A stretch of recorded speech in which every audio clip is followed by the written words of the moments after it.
Portugal, um país de belezas naturais, cultura rica e povo acolhedor.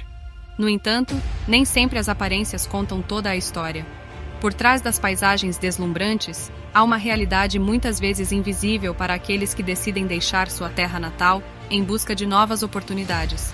Hoje eu vou te mostrar o ângulo pouco explorado das dificuldades enfrentadas pelos imigrantes que buscam uma nova vida em terras lusitanas. Estão a vir tirar, porque estão a pensar que nós somos cães, estão a nos tratar como cães. Xenofobia, racismo e os estereótipos arraigados na sociedade portuguesa são apenas a ponta do iceberg gigantesco que cada imigrante precisa conhecer e entender para conseguir se inserir e viver na sociedade portuguesa. Portugal tem se destacado como um dos destinos mais atrativos para imigrantes em todo o mundo, recebendo um número significativo de pessoas que buscam novas oportunidades e uma melhor qualidade de vida. Com sua força de trabalho e vitalidade, os imigrantes preenchem lacunas no mercado de trabalho, ocupando posições em diversos setores da economia portuguesa. Sua presença ativa contribui para o crescimento econômico e ajuda a sustentar os sistemas de seguridade social e a previdência, uma vez que contribuem para o sistema com suas contribuições fiscais. Além disso, os imigrantes também trazem consigo uma taxa de natalidade mais elevada em comparação com a média da população portuguesa. Que não podemos querer para os nossos imigrantes aquilo que negamos aos imigrantes dos outros entre nós acolhidos, que nos dão natalidade que não temos, serviços básicos de que precisamos, contributos para a riqueza nacional de que carecemos, como aconteceu em pandemia, quando tantos desses imigrantes de outros vivendo entre nós nos ajudaram a não parar setores inteiros como a construção civil. Ao formarem famílias e terem filhos em Portugal, eles contribuem para o aumento do número de nascimentos, o que auxilia no equilíbrio demográfico e no rejuvenescimento da população. A força de trabalho dos imigrantes é um recurso valioso para a economia portuguesa. Muitos imigrantes possuem habilidades, experiências e conhecimentos que são altamente demandados em diversos setores.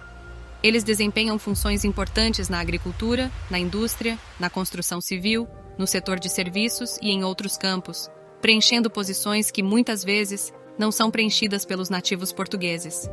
Aviso: esta é apenas a minha visão e opinião sobre o assunto. Não sou dono da verdade e nem quero pregar verdades absolutas. Cabe a cada um tirar sua própria conclusão a respeito do assunto em questão. Portanto, caso você discorde da minha opinião, está tudo bem. Compartilhe a sua nos comentários. Aviso dado, bora pro vídeo.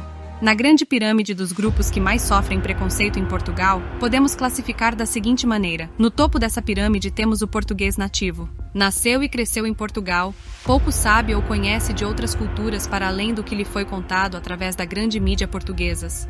E, obviamente, por serem nativos, não sofrem nenhum tipo de preconceito. Logo em seguida temos os imigrantes e filhos de imigrantes já estabelecidos no país. Na terceira camada podemos colocar os PALOP, países africanos de língua oficial portuguesa, ou seja, os africanos dos países como Angola, Moçambique, Cabo Verde e São Tomé. Uma característica peculiar e interessante sobre este grupo é que raramente migram sozinhos. Normalmente sempre viajam e se estabelecem em famílias numerosas. Na quarta camada podemos colocar os brasileiros, e na quinta pessoas vindas do leste europeu, ucranianos, russos, moldavos. Normalmente o grande grupo constituído por brasileiros, imigrantes oriundos dos PALOP e imigrantes do leste europeu, procuram se estabelecer em serviços na área da beleza e estética, transporte de mudança, construção civil, garçom e jardinagem. Quando bem estabelecidos, costumam empreender nas suas respectivas áreas, criando assim novas oportunidades de trabalho para imigrantes recém-chegados, muitas vezes ilegais, que, assim como eles, outrora precisavam desta oportunidade para se encaixarem na sociedade. Em seguida temos os chineses e os indianos. Normalmente, os chineses se destacam por trabalharem bastante sem nunca folgar. Eles costumam abrir suas próprias lojas de produtos fabricados na China e restaurantes temáticos com a cultura chinesa. Normalmente, são geridos por famílias. Já os indianos costumam criar lojas de acessórios e tecnologia, mercearia e restaurante típico da sua cultura. E na base, os portugueses nativos de cultura cigana. Mais de 95% dos portugueses de etnia cigana vivem na pobreza. A conclusão é do relatório da Agência dos Direitos Fundamentais da União Europeia. Por não se encaixarem no mercado de trabalho de maneira alguma, encontraram no empreendedorismo a sua única alternativa de sobreviver em meio a uma sociedade extremamente hostil a eles. Costumam trabalhar revendendo artigos de moda, alguns produtos hortifruti, peixes e outros produtos em feiras típicas portuguesas que ocorrem rigorosamente no sábado e domingo no período da manhã. Outros costumam entrar no ramo automobilístico, na compra e venda de veículos seminovos. Mas esta é apenas uma classificação geral do comportamento observado na sociedade portuguesa. Existem milhões de exceções a esta regra. Um grande exemplo disso é o atual primeiro-ministro português, Antônio Costa, que é filho de um escritor comunista moçambicano.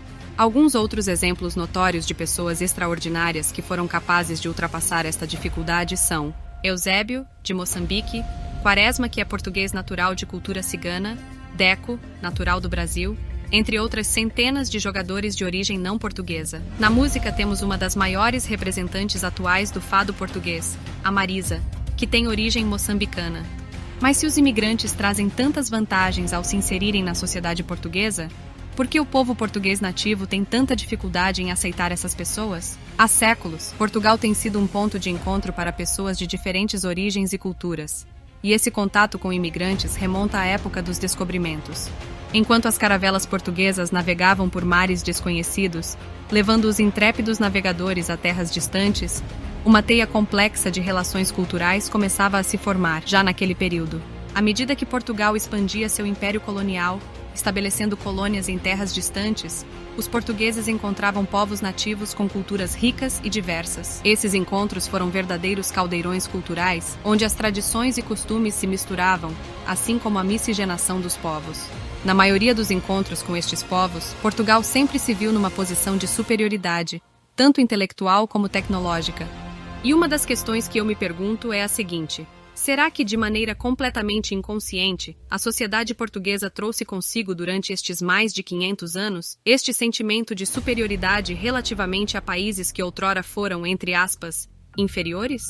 Diversos fatores contribuem para essa dificuldade de aceitação. Primeiro, a resistência à mudança é uma realidade em qualquer sociedade. A presença de diferentes culturas e costumes pode gerar desconforto e insegurança entre os nativos. Além disso, há o medo da competição por empregos, que muitas vezes é alimentado por informações imprecisas ou estereótipos negativos. A falta de familiaridade com as culturas dos imigrantes também pode gerar receio e dificultar a interação entre as comunidades.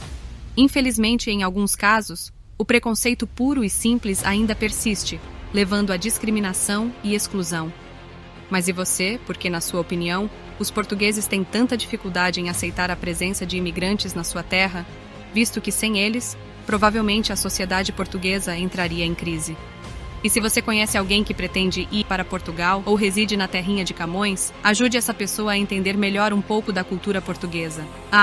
E se você não concorda ou concorda com qualquer coisa dita no vídeo, deixe nos comentários a sua visão. Isso ajuda muito o nosso trabalho.